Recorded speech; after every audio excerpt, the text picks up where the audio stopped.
Hello बच्चों, let's see this question and here this question से read the following source and answer the question that follow.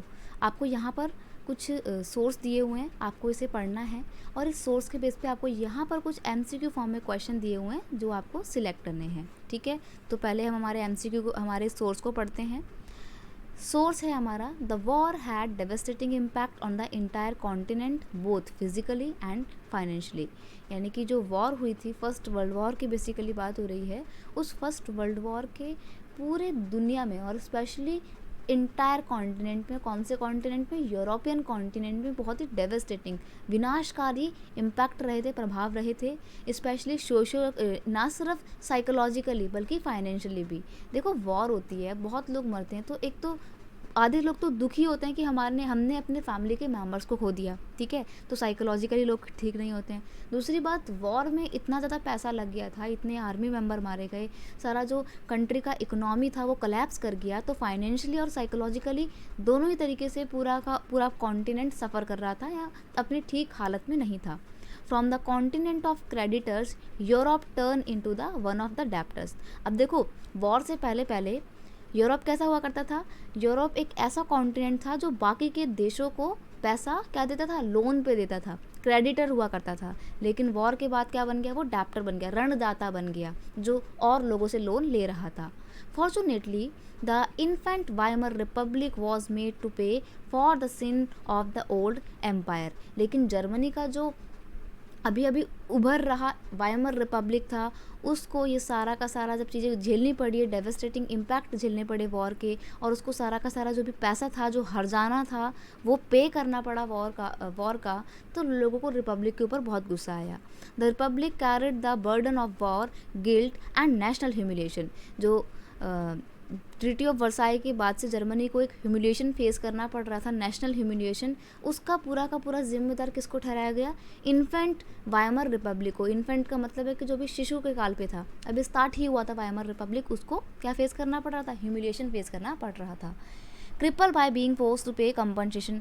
और जो treaty of Versailles में बात बोली गई थी कि जर्मनी को अपनी आर्मी जो है कुछ समय के लिए बैन करनी पड़ेगी, कुछ पैसा पे करना पड़ेगा कंपनसेशन के तौर पे, ये सारी चीज़ें किसको फेस करनी पड़ रही थी? वाइमर रिपब्लिक को करनी पड़ रही थी। Those who support the Weimar Republic, mainly socialists and Catholics and Democrats, become easy target of attack in the conservative nationalist circle।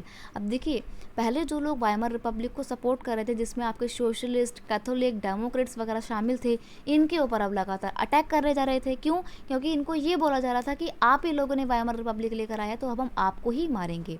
They were mockingly called the November criminal. उनको, किनको? जो लोग Weimar Republic को support करते थे, उन्हें नवंबर criminal कहा गया।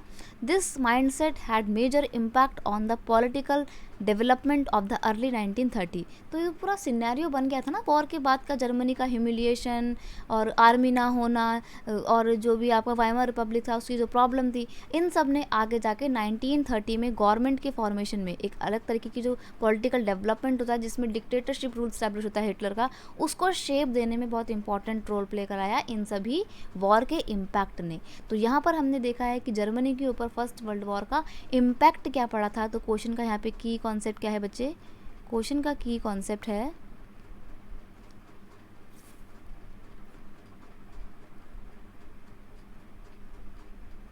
First world war impact over Germany.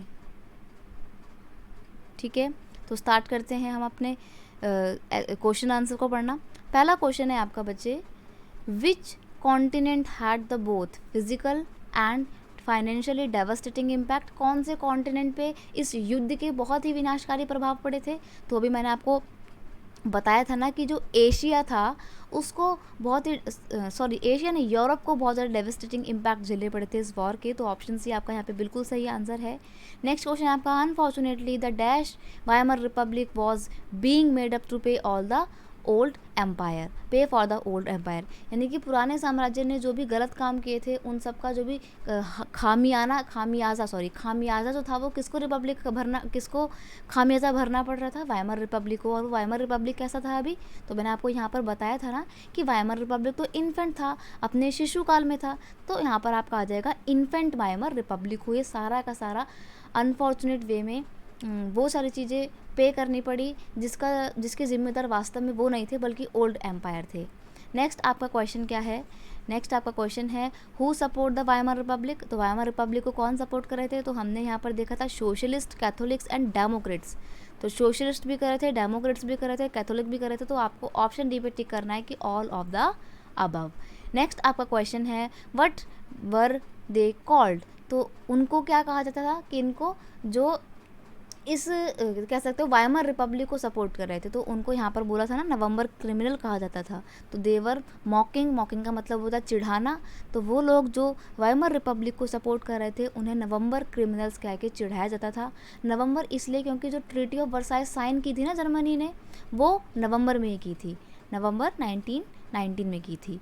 तो यहाँ पर आपका नवंबर क्रिमिनल्स बिल्कुल सही आंसर है। एक बार हम क्या करेंगे, एक बार हम सारे क्वेश्चन के आंसर भी लिख लेते हैं। यहाँ पे मैं लिख रही हूँ, फर्स्ट क्वेश्चन का बेटा आपका आंसर है ऑप्शन सी, सेकंड क्वेश्चन का आपका आंसर है ऑप्शन डी, थर्ड क्वेश्चन का आपका आंसर है option D, and again question fourth का आपका आंसर है ऑप्शन ए। इस तरीके से आपको आपके सारे क्वेश्चन के जवाब मिल गए। I hope you understand it well. Best of luck.